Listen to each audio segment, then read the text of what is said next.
The dark intimacy of a narcissist and a relationship with a narcissist. If you understand this particular concept, particularly post a relationship, after a relationship with a narcissist, you can really escape their grasp so much quicker and heal with a greater understanding of what actually occurred. Never ever, I would say, underestimate the complexity of what you go through after the relationship has ended with a narcissist. I believe this is why it takes so long for people to heal, because it's the unraveling of exactly what happened and why you feel the way you do and why you feel in so much pain, confusion, and conflict. And that's why I'd like to tackle this particular subject today. Can you take a minute, guys, to like, share, subscribe if you feel that this content is of value to you? I would sure appreciate it. So will you bear with me as I go through a number of points that again all link up and I hope will make sense at the end of the podcast. So to start off with, there's a theory that abounds in our community, and it's true in the context that it's spoken about, that narcissists can't be intimate, because to be intimate with a person means they need to be vulnerable and they need to attach to somebody and to love the other person. But I'd like to take that from a different perspective, because it comes out in the wash at the other end when you're trying to figure out the narcissist and going back to people saying the narcissist isn't intimate, yet you feel they were the love of your life and you feel that you'd never had the intensity that you had with the narcissist with anyone else. And you're kind of scratching your head going, well, it sure felt intimate to me. And it was, just not in the way we generally term intimacy. So what I'd like to take is the dark intimacy of the narcissist and look at that and understand the feeling that you feel when you're trying to forget the narcissist after the relationship, when you're trying to get out of the fog, when you're trying to detach, when you're trying to figure out what the heck happened in that relationship and why am I in so much pain and why did I love that person so intensely. So the first thing I'd like to say, and remember these all join up at the end, so if you would just bear with me, I'd really appreciate this. It's a kind of important to get these explained, to bring the whole jigsaw piece together. Well, the first stage of the relationship with the narcissist is very intense, very speedy, very idealistic, in that the narcissist will ideal their target or their target of supply, their new potential supply. So you'll be idealized and loved up, and the narcissist will be genuinely feeling this because they'll feel they're onto a good thing. So that's a kind of a very bonding experience, and you're actually self-actualizing yourself, and you may never have done that before. You may never have been met with such constant approval of yourself in your childhood. And you may at this stage really flourish in the relationship, and it's highly addictive, particularly if you haven't had that experience before, where you feel very confident and you feel very, very happy. And you very firmly attach to this person. So I'm going to start off with that because that's a very intimate, even parental attachment for you. Now, the narcissist isn't attaching to you, so there isn't intimacy, but you feel very intimate with the narcissist. The next stage is when you're basically too big for your boots in the narcissist's viewpoint, and it seems to be you're thriving, you're starting a new job, you're looking better, you're flourishing under this intense approval for the first time maybe ever in your life. this is too much for the narcissist because it becomes all about you shining and the light's too bright for the narcissist. The narcissist needs to feel superior, so you need to be taken down a peg or two, and thus the next stage of the narcissist cycle starts, and that's the devaluation stage. Now, in the initial stage, because you would have felt so good and because you would have trusted the narcissist so much and because they would have been so intense coming at you, they would have given you a false sense of security that this was your person. Because you feel like that, you would have probably shared your wounds as well at that stage. So this is when the narcissist starts to get the finger and go poking around your childhood wounds.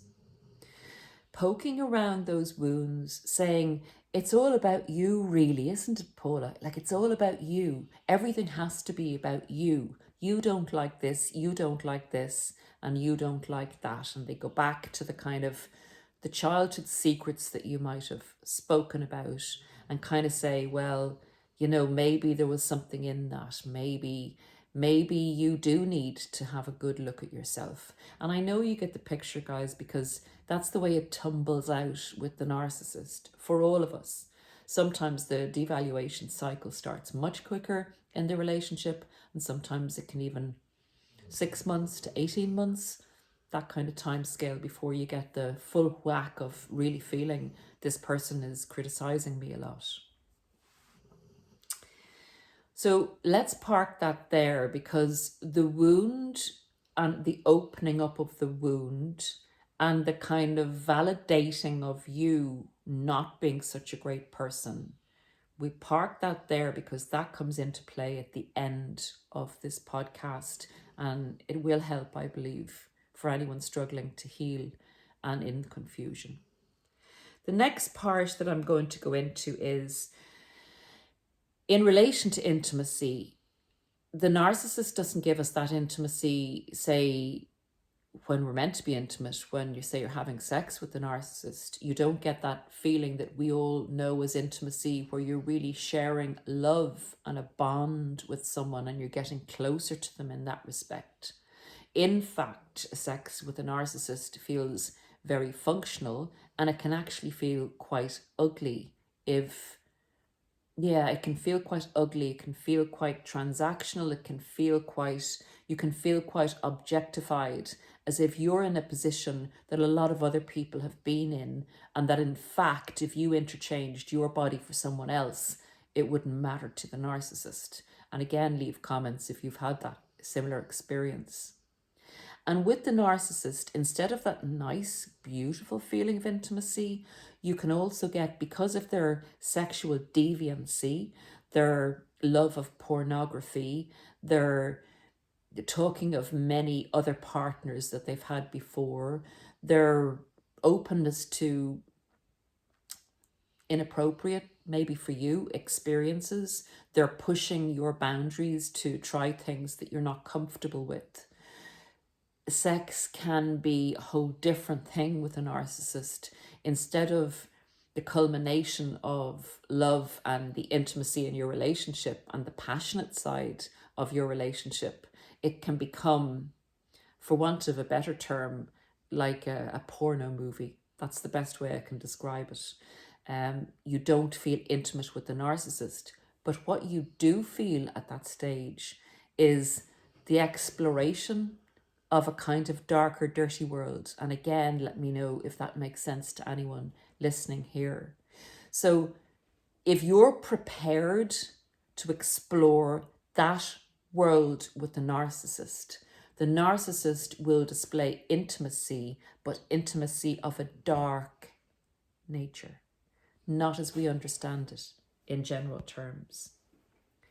The other side of intimacy that a narcissist will show you in relation to dark intimacy is they'll give you, in the rages and the, when they're being horrible to you, when they're really giving out to you and telling you how awful you are, and usually, in inverted commas, an argument, because it's not an actual argument with a narcissist, will be them telling you how bad you are and giving you adjectives to describe how bad you are. You could be called lazy, you could be called dysfunctional, you could be called crazy, you could be called an alcoholic. Again, I'm sure you've had your variety of negative descriptions as to who you are in the narcissist's mind. These are glimpses behind the mask the narcissist wears out in public and in general for friends and family. And that's a type of an intimacy that you get to see behind the mask that no one else gets to see. And there's a kind of a feeling that you're in a secret club with a narcissist, that you know, they know, you know, they know, but nobody else knows, you know, they know, you know. So that in itself is like an introduction into the world behind the mask. And that goes along with the sexual deviancy, the objectification of your body, and the sharing of your negative secrets and the honing in on the wound and the poking round of the wound and the validating of the wound. So we're getting closer now to the dark intimacy of the narcissist and how this is very confusing at the end of the relationship. I would describe the coming to the end of the relationship as where you're defending yourself against the narcissist. As the narcissist gets more vitriolic, is that the word, gets more profound in their devaluation of you, gets more name calling, gets more, the relationship's deteriorating more, they're triangulating you, they're trying to make you feel jealous, they're telling you that you didn't do this, they're gaslighting you, that you're not capable of this, and you're starting to defend yourself and starting to ask for your needs to be met and starting to stand up for yourself after this awful devaluation that's going on. And this is when the narcissist turns it around on you and says, it's really all about you, isn't it? Like the relationship doesn't matter. It's all about you getting your needs met. And honestly, up to this, you haven't had a single need met. You haven't had even a tiny weeny little inchy wenchy one. But the minute you start to speak up for yourself, all the projection comes out of the narcissist and they're putting you down and you're fighting back and trying to defend yourself because you're actually trying to survive. You're asking for fairness. You're trying to figure out what the hell is going on if this person is supposed to love me and all they're doing is criticizing me and making me feel like absolute shit. So this person comes out in you and it's trying to defend yourself, trying to find a way to manage the situation, trying to change your behavior so that the narcissist doesn't get upset. And honestly, you're right back to square one. You're right back into the wound and the familiarity of what it felt like maybe as a child. You may go into a situation where what it felt like at home, what it felt like in school. As the narcissist becomes more of a parent, comes into a more critical parent role, and you are going into the trying to figure it out child role of, well, I did that, and they're giving out to me for not doing that. They're telling me that I'm bad, but I don't think I'm bad. I think I'm a good person because I've tried to do this and I've tried to do that. So why are they telling me? Why are they criticizing me? So you're literally transported back to the time of the wounds, and everybody has them. So don't feel that the narcissist came to you just because you had wounds. Every human being has some wound from some time in their early life. The narcissist is just very adept at finding their target's wounds. So basically, I digress, but to get back, you're back in the situation where you're nearly like a teenager trying to defend yourself against this horrible creature that has revealed itself to you. And this is an interesting place to be, and this is interesting to remember this stage when the narcissist finally dumps you because you aren't easy to control, or they found a new supply, or they're not going to get what they came to the relationship for from you, they underestimated you, they underestimated your healthy self-respect, that only gets really triggered when someone is trying to annihilate you like a narcissist would. So ultimately,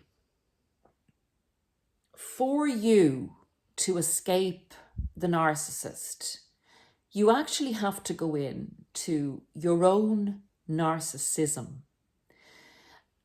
Everybody has a narcissistic side. It's just, that's the self-survival of the individual. It's just that normal human beings leave that side aside. It's a small percentage of who they are. It's not who they identify as. They have empathy. They want to personally develop. They have the normal human components of a normal human being. But when threatened, when your survival is actually threatened by a narcissist, you have to go into what a normal person would consider the darker side of yourself, the selfish side, the side that looks at things very logically, the side that says, you're not going to kill me. I know you're trying to kill me. And I mean psychologically and emotionally, and hopefully not physically. So you will do whatever you can to survive. And in order to do that, you have to suppress your empathy. You have to be selfish. You have to be critical. You have to be the things that aren't the majority of your personality. And this is when it gets interesting, guys. The narcissist then, when you are surviving, will dump you because you're too hard to control. And then if you've any interaction with them, or you hear about the smear campaign, or anyone else comes up to you and says, that seems that the narcissist or your ex-partner says, you did this and you did that, that's quite a cruel thing to do, and you were literally surviving. So the feedback you get is that you're actually the bad person. That in surviving and not taking any more of the abuse, you're painted as the bad person because of what you did maybe to escape. You threw the narcissist out, you left, you took the money out of the bank account in order to survive and get out of the state. You did whatever you had to do. You wouldn't let the narcissist back into the house. You said it as it was. You told the narcissist family what the story was. Whatever it was, you're painted as the bad person. And there's an illusion that you're in a darker state, that you actually are the narcissist. And a lot of people in the healing stage, myself included, when we go into this state and reflect back, it is confusing, because in order to save ourselves, we had to be the person that we were criticized for being, which isn't our normal modus operandi. It's not the majority of our personality. But because we had to go into the darker side of ourselves and our own narcissism and our own intelligence and our own ways of manipulating to survive, oftentimes people think, oh my God, am I the narcissist? And that's the illusion of the dark intimacy of a narcissist. Because they're saying to you, they look at you straight in the eyes, or they said it in the relationship, I know who you are. I know that you're not a good person. I know that you're not the person that you pretend to be to people. They literally project that onto you. And that is a very complex thing to overcome. You feel guilty for having had to delve into your narcissistic side in order to survive an annihilation by the narcissist. And you're confused because the narcissist has been pressing that button, the wound button. And they couple the wound button that you have with some of your self-doubts from childhood. They couple that with the temporary survivor mode you had to go into. And you're left wondering, is it your fault? Are you a bad person? Why was I not lovable enough? Do I have the problems the narcissist said I have? Why did they leave me for somebody else? And it's the perfect storm.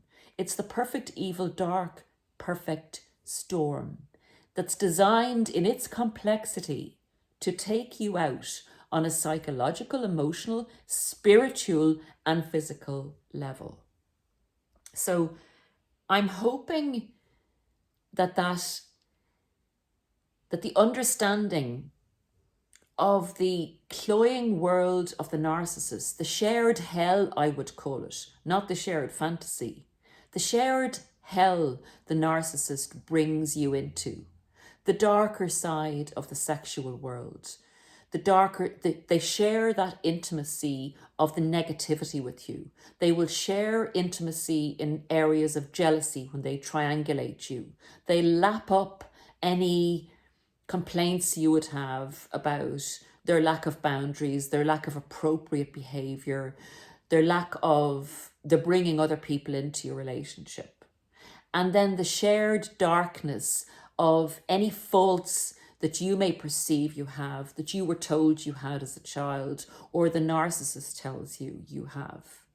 And then the chaos and confusion of the shared hell of seeing behind the mask, and only you seeing behind the mask and nobody else getting to see that darkness.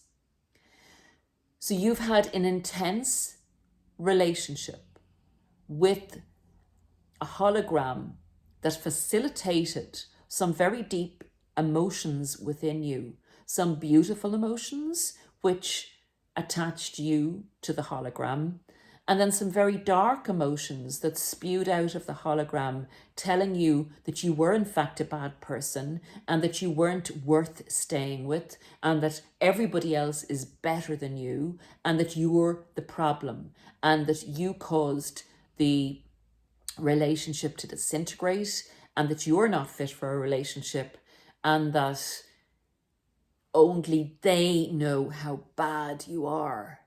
Only they share that with you, and that you're keeping this dark, bad world of the person that you are hidden from the outer world, which is a total projection of the narcissist. They're literally trying to put their reality, what they feel, their hiddenness, their darkness behind the mask. They're literally trying to get you to accept and believe that you are them and that they no longer have to be themselves because they're handing over this awfulness to you. They want you to take on their hell so that they can go free in the belief that their narcissism is protecting them as the good person, as the superior person, to go on to the next relationship, to do the exact same thing all over again, and to bring somebody else into their dark intimacy. And they will share intimacy in a dark sense with you because, in my opinion, they get sadistic pleasure from your pain in the dark world that they trap you in. That's a psychological, emotional, and spiritual horror show. Absolute horror show. So I'm hoping if you can see how you're confused at the end of a relationship with the narcissist, that you were very intimate with this person, but the intimacy was of a negative kind, and you still may feel spiritually attached to them because of the confusion, because you feel they know you better than anybody else.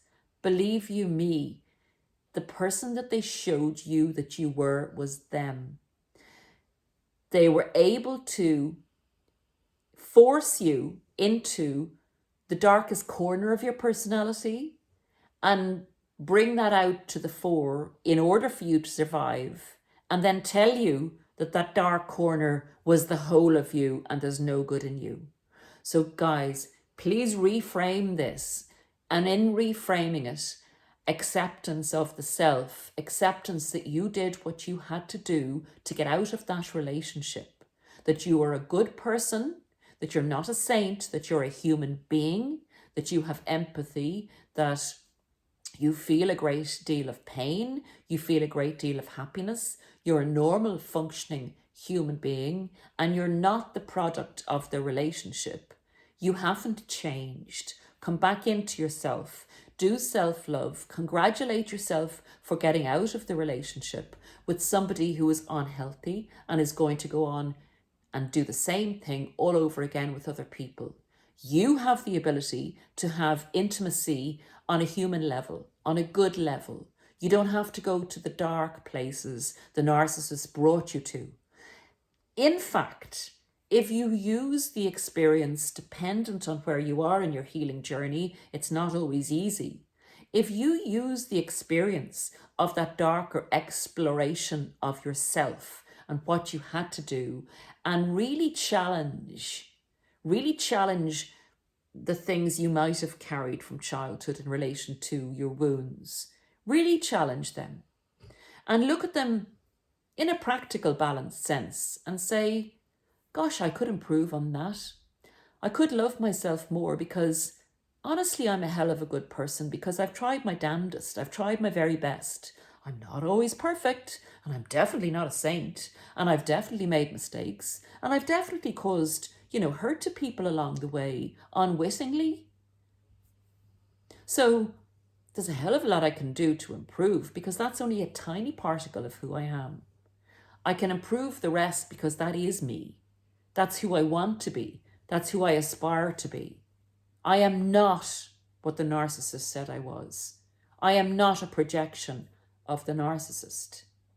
And I am not attached to that dark place that they tried to keep me attached to in the dis-self-belief, in the lack of self-belief.